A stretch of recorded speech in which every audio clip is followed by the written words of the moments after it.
Okay. All right. Well, we're recording right here, so we may as well talk about it. Okay. So history. Let's look at the other views. We've kind of covered a bit of it. We've covered Marxism. We've covered Islam. By the way, Marxism and Islam both have a utopian view. Everybody knows what utopian means. It means they believe things can be perfected on earth. So in the case of Islam, whenever you talk to a Muslim, they'll tell you Islam is perfect.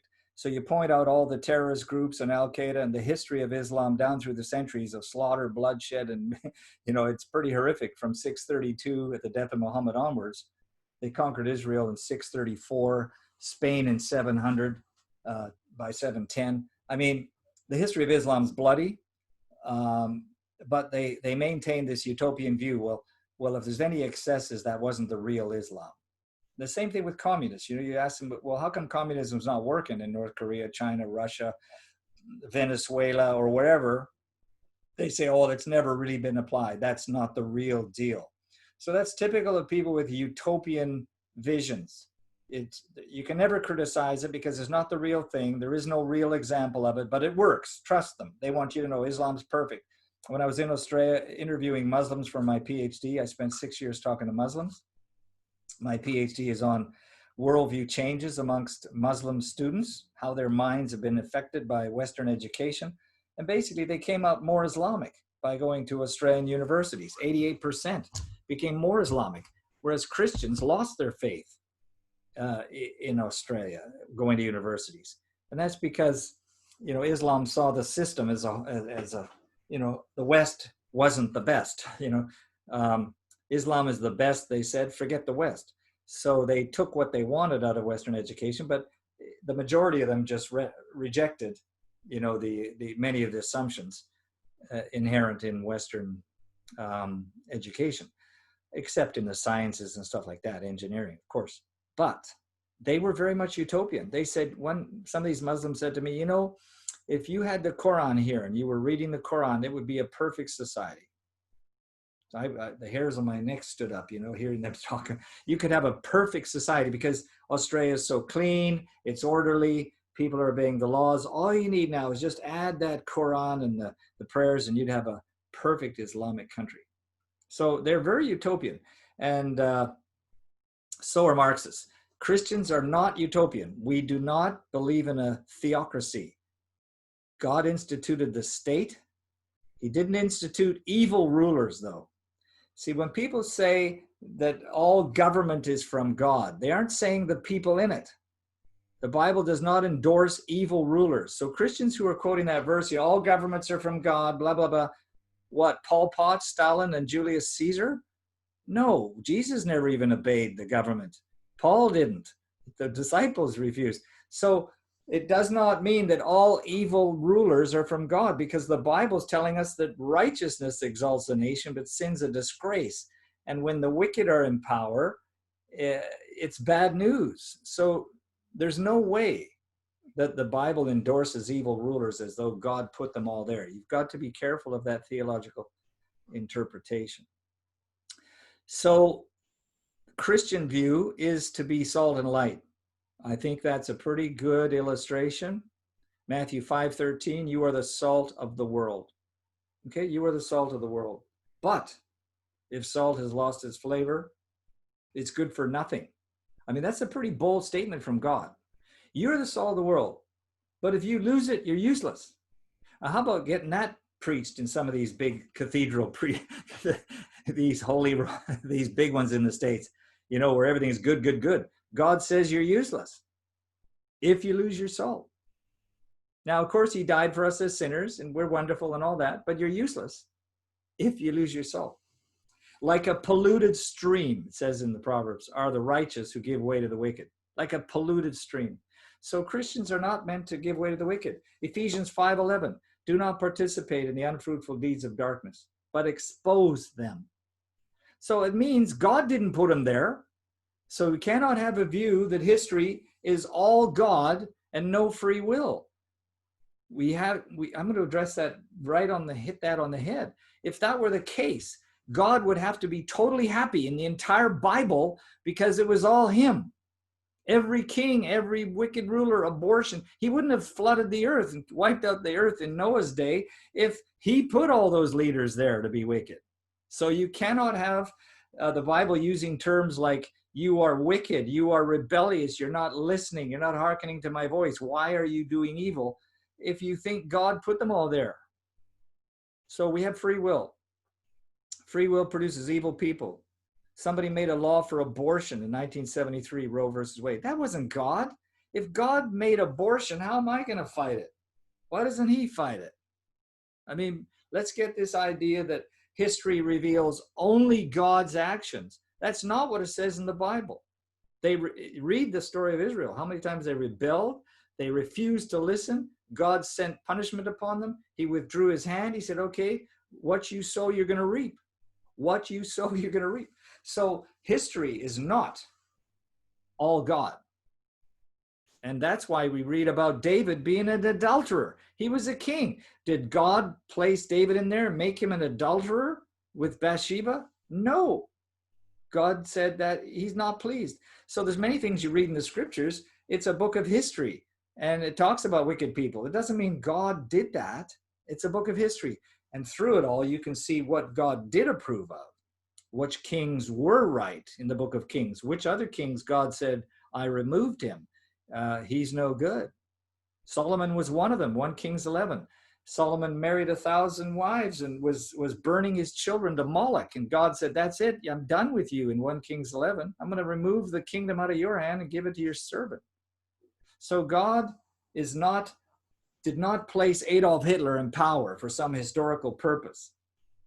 If you have that, then God's evil. God is an evil God. He's more close to Allah than he is Yahweh. God does no evil. You have to maintain that. In any view of history you have, God does no evil. Now he judges, and that is different, because if you get a ticket in a court of law for speeding and the judge gives you a ticket, that's not evil, that's justice, right? You're getting punished, and it's justice. God punishes in just ways, not evil ways. So we have to be careful. I maintain God is innocent of all evil. If you're going to have a God who does evil in your view of history, then you are simply saying God is willy-nilly. He's capricious. He does evil. And who can say no? But it doesn't say that. Jeremiah 9:23 says, I am a God of righteousness, justice, and loving kindness, and I delight in those things, and I practice those things. Just go back and read Jeremiah 9:23, 24. So history cannot be seen as every detail being God. Otherwise, you've got a big problem with evil. And Christians get stuck in this. I go, what about abortion? Oh, well, we just don't understand what God's doing. What about Hitler? Well, we just don't know what he's going to do, you know. Well, what about Nebuchadnezzar? Oh, yes, well, we just don't know God's purposes. Well, why don't we read the Bible? God hates evil. He loves people, but he hates sin. He loves the sinner, but hates sin.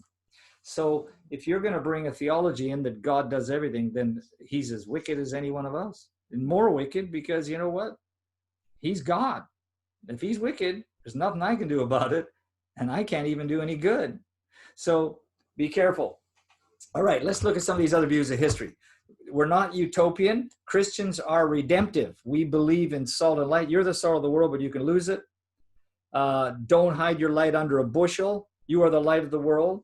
But don't place your light under a bushel and hide it. Let it shine before men so that people can see it. Jesus told us to pray the kingdom would come. How? By us doing the will of God on earth. How can people see the kingdom unless we do his will? Otherwise, he could have done the whole kingdom himself. Why? If he's running everything, just run it. But he's not. He gave us power and authority. God won the victory in the cross. Absolute power and authority. Matthew 28:18. All authority in heaven and earth are mine. There you go. Why did he leave us down here? Except to disciple nations. And he's given us the authority. And the gates of hell shall not prevail. So God didn't leave us down here with a job that could not be done. If Jesus died on the cross and got all authority back from the devil, and then he says, I'm giving you that authority, and the gates of hell shall not prevail, and whatsoever you bind on earth shall be bound, and go make disciples of nations, it's got to be achievable. If it's not achievable, he's a bungling deity. who gave people a job they can't do, and we're stuck. But that's not what it says. God himself in Genesis 1 to Genesis 12, as I mentioned, the Abrahamic covenant, God swore by himself he will bring about the covenant with or without us. So we can waft and waver all up and down like Israel and go back to Babylon for 400 years, or we can drift off into liberal theology, or we can all become Marxists, or blend with Islam and have, Allah Yahweh conferences. But that's not going to change God's intention to bring his ways to earth and to declare that there's only one God and Jesus is the only one who ever said, I am. Muhammad was a man. Why would Muslims want to follow a man who himself was trying to get to heaven? Jesus said, I am that I am. If you see me, you've seen the Father. So Muhammad cannot trump, and I use the word trump because we think of president. Muhammad can do nothing superior to Jesus Christ. John, we can't trump him, That's going to be a great one. By the way, there are many wonderful biblical things that Trump has done. And I've got to say this, here I'm going to preach. Okay, sorry, I got the mic. Not everything Trump does is wonderful and nice because he's a fallen sinner. But God has used him at this time in history to implement many biblical principles, like the number of judges he's put in place to get rid of some of the wicked judges in the U.S., both on the Supreme Court and local. I mean, there's a whole list of stuff he's done to destroy political correctness. To the biggest thing to me, well, one of the biggest, he's trying to reverse abortion. And part of that has been put back into the power of the states, I believe, to make decisions, which is a huge, step forward from having the federal government decide what's going to happen. So giving that choice back to the states, I believe, has allowed some states to strengthen the laws against abortion, which is good. But one of the biggest things he's done is to combat the tyrants of communism and Islam. You've got to realize, man, Muslims have nukes in Pakistan, Uzbekistan, other parts of the world, and you have to confront Islamic terrorism. And Trump, the first thing he did when he went in, he spoke to every leader of every Muslim country in a giant conference, I think it was in Saudi Arabia, and said, stop your terrorism. I mean, who's ever done that? Nobody. He's confronted North Korea. He's confronted China. He's trying to rebuild the U.S. economy, because without an economy, you're not going to be able to defeat China, which is spending trillions on buying up all our resources, oil resources, land resources, technology resources. So anyway, the point in history is this. Leaders are either biblical in the way that they cooperate with God to destroy fortresses. And Islam, and I'm going to say this, not Muslims, but Islam. Political Islam is a fortress that has caused great evil on the world. So is communism. Doesn't mean all the Chinese are bad people. I'm talking about politics here. Separating people from ideologies. Islam is an ideology. I did my master's degree on Islamic political ideology, University of Sydney, 91. They didn't say, are you a racist? They didn't say, are you anti-Islamic? I said, I'm doing politics, man. I'm studying Islamic politics. And there are books on it. So we need to realize Trump has done an amazing thing to confront two evil ideologies. One is communism. The other is Islamism.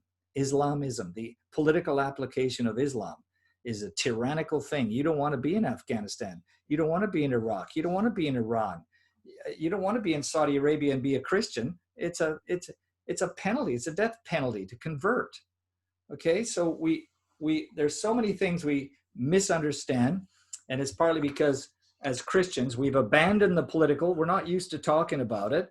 Christians only want to talk about the inner life, not the outward, and they've never handled politics. So you end up with these Christians who try to apply some theological perspective that's not right. Well, I can't vote. Look, I met many Americans before Trump got elected who said, I can't vote for Trump. And I said, why not? They said, well, he's a womanizer. I mean, he was a sinner in his background. I said, so was David in the Bible. I mean, so were all the disciples. Come on, man. Jesus never picked saints. They were tax collectors and sinners. And he can use people. He doesn't approve of our sin or approve of Trump's past. But I think I have to challenge anyone in the States to show me any Christian who could have done what Trump has done as a non-Christian. Find one of those guys in the Republican Party who could have done the kind of things Trump did. It couldn't have happened. So God had to use a non-Christian, because you know why? There aren't any Christians who could have done it. That's my theology right there. God looks for a person. There's who can he use? And he's used Trump because he has more biblical ideas than some Christians in American politics. That's why. That would be my view. He had the gumption to challenge China and the Muslim world.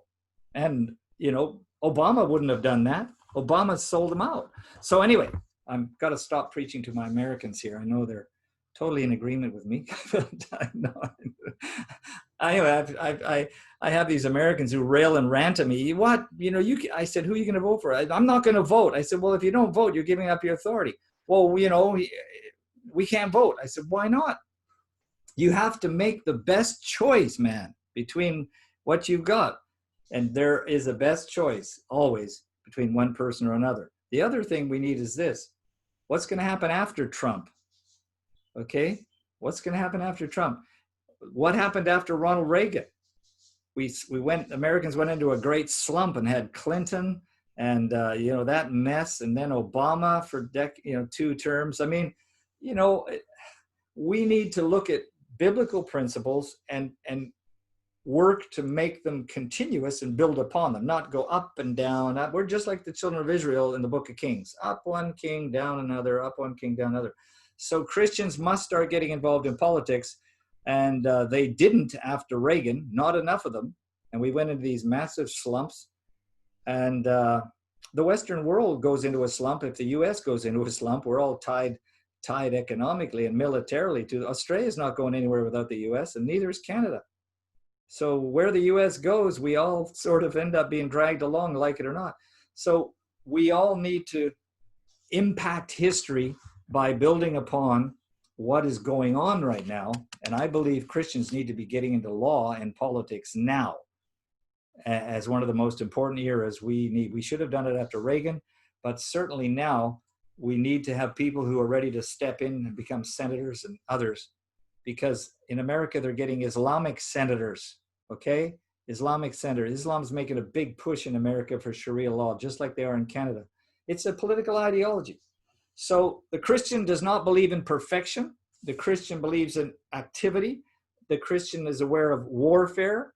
Colossians 2 verse 8, see to it you don't become captured by philosophies. 2 Corinthians 10:4, we're not wrestling with flesh and blood, but we're fighting principalities and powers. And part of our task is to bring every thought captive to Christ. We're to reject every idea that's raised up against truth. So the problem today is most Christians don't know what a political truth is.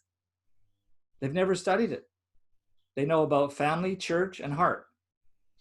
So the Christian has avoided learning areas of life like economics or law or politics. And as a result, there's a vacuum. There aren't Christians in those areas. So guess what the Bible says?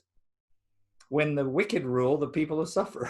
So, you know, he wants righteousness, but there isn't anybody who knows it.